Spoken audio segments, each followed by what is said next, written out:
आपके दिमाग में अक्सर ये सवाल ज़रूर आता होगा कि आखिर हमेशा अच्छे लोगों के साथ बुरा और बुरे लोगों के साथ अच्छा क्यों होता है। चलिए आइए हम जानते हैं। बता दें कि इस तरह के सभी सवालों के जवाब स्वयं भगवान श्री कृष्ण ने दिए हैं। एक बार अर्जुन ने भगवान श्री कृष्ण से यह सवाल पूछा कि हे वासुदेव, हमेशा अच्छे और सच्चे लोगों के साथ बुरा क्यों होता है, बुरे लोगों के साथ बुरा क्यों नहीं होता। इस पर भगवान श्री कृष्ण ने अर्जुन को एक कहानी सुनाई जिसमें उनको इस तरह के सभी सवालों के जवाब मिल गए। चलिए आइए जानते हैं उस कहानी के बारे में। बात पुराने समय की है, जब एक नगर में दो पुरुष रहते थे। पहला पुरुष व्यापारी था जो बहुत ही अच्छा और नेक इंसान था। वो धर्म और नीति का पालन करता था, भगवान की भक्ति करता था और मंदिर जाता था। इसके अलावा वो हर तरह के गलत कामों और संगति से दूर रहता था। लेकिन दूसरा व्यक्ति इसके बिल्कुल विपरीत था। वो दुष्ट प्रवृत्ति का था। वो हमेशा ही गलत काम करता था। मंदिर जाने की बजाय वहाँ से पैसे और चप्पल चुराता था, झूठ बोलता था और नशा करता था।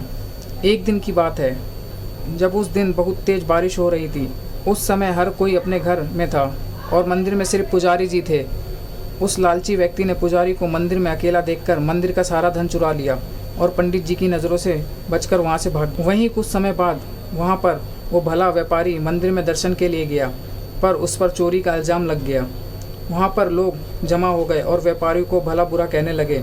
जैसे ही व्यक्ति मंदिर के बाहर निकला, उसको एक गाड़ी ने टक्कर मार दी जिसमें वो बुरी तरह से घायल हो गया। वापसी में जब व्यापारी अपने घर जा रहा था तो उसे वही दुष्ट व्यक्ति मिला।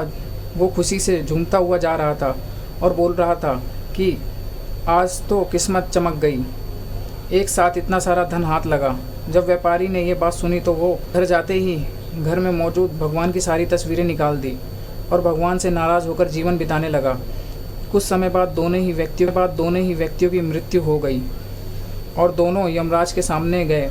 तो उस व्यापारी ने नाराज स्वर में यमराज से प्रश्न किया कि मैं तो सदैव ही अच्छे कर्म करता था, जिसके बदले मुझे अपमान और दर्द मिला, और इस आधर्म करने वाले दुष्ट को नोटों से भरी पोटली आखिर क्यों। व्यापारी के सवाल पर यमराज बोले, जिस दिन तुम्हारे साथ दुर्घटना घटी थी वो तुम्हारी ज़िंदगी का आखिरी दिन था, लेकिन तुम्हारे अच्छे कर्मों की वजह से तुम्हारी मृत्यु एक छोटी सी चोट में बदल गई। वहीं इस दुष्ट को जीवन में राजयोग मिलने की संभावनाएं थीं, लेकिन इसके बुरे कर्मों के चलते वो राजयोग एक छोटे से धन की पोटली में बदल गया। इस कहानी के बाद श्री कृष्ण ने अर्जुन को बताया भगवान हमें क्या किस रूप में दे रहा है, ये मनुष्य की समझ में नहीं आता। लेकिन अगर आप अच्छे कर्म करते हैं तो भगवान की कृपा सदैव आप पर बनी रहती है। तो दोस्तों, इस कहानी से ये पता लगता है कि आपको कभी भी अपने कर्मों को बदलना नहीं चाहिए, क्योंकि आपके कर्म का फल आपको इसी जीवन में मिलता है, बस आपको उसका पता नहीं चलता।